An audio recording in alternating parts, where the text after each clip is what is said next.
32e jour, on est ensemble. Là, c'est la semaine de l'octave de Pâques, et donc ça veut dire qu'on célèbre tous les jours la résurrection de Jésus.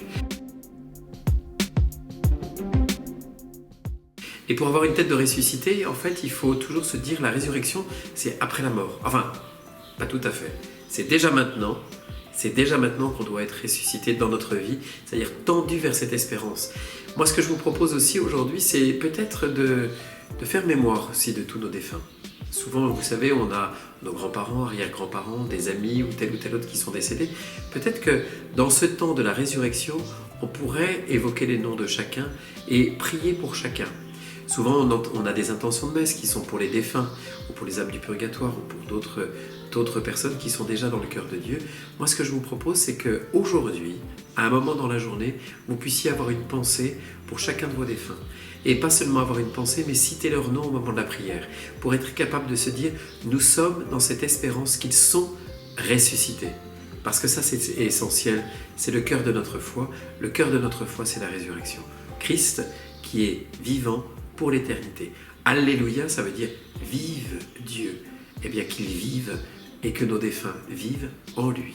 Alors ce que je vous invite, c'est quand vous allez faire la prière familiale, de prendre le temps, non pas de faire une litanie, mais juste de déposer les noms de tous nos défunts qui sont dans l'espérance de la résurrection. À demain!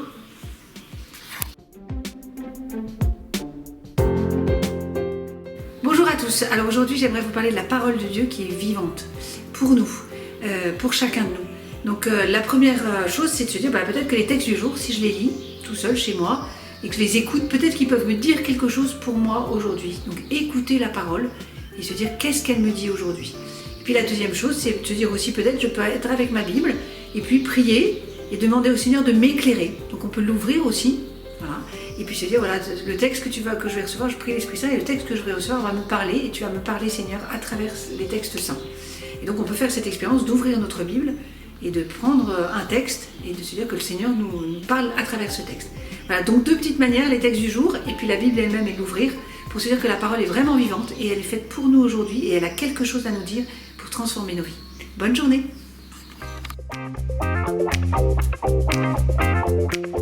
Eh bien bonjour, voici ce petit conseil pour avoir une tête de ressuscité. Alors, on a vu confirmer ce que l'on faisait de bien et regarder les endroits où on a été fécond, où on s'est senti en paix.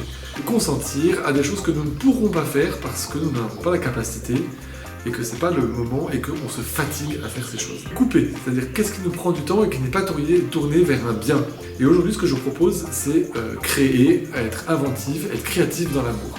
Rendre les choses possibles. Je ne peux pas, par exemple, je n'arrive pas à prendre mon temps de prière. En fait, ça c'est un constat.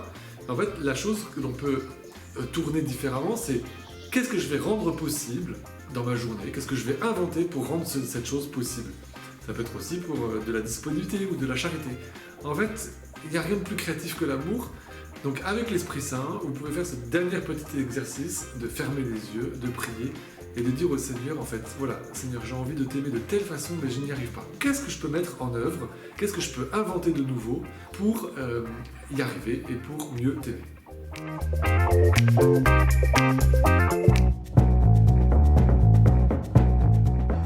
C'est jeudi, c'est le jour du ménage. Oh non, c'est va bon. déjà. Oh, moi j'en ai marre.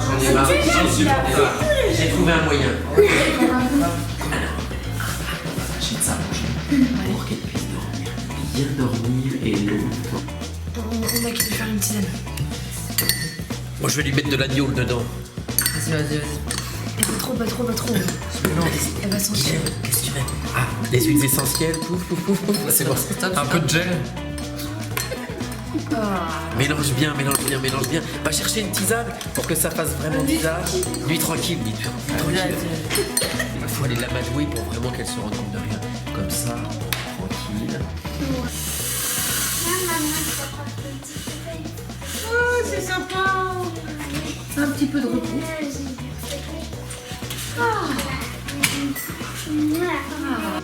Tu vois, je te fais une petite musique douce pour que ça soit tranquille là. Ah, c'est sympa. C'est maman.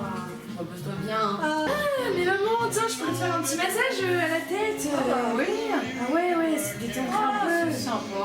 Relaxe-toi, tout ça. Ouais. Tiens, maman, tu veux une petite couverture? Ah bah écoute, Ah, tiens. ah bah c'est super. Ah bah pourquoi pas. Et ton ami? Ah là bah. Tiens, Faustine, une petite tisane. Oh bah Ça c'est va te faire sympa. du bien. Allez. Oh bah c'est sympa, vous êtes sympa là, aujourd'hui. Repose-toi surtout. Repose-toi.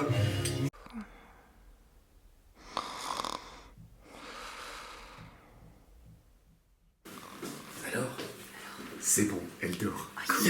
Yes. Allez, à la tienne, Faustine.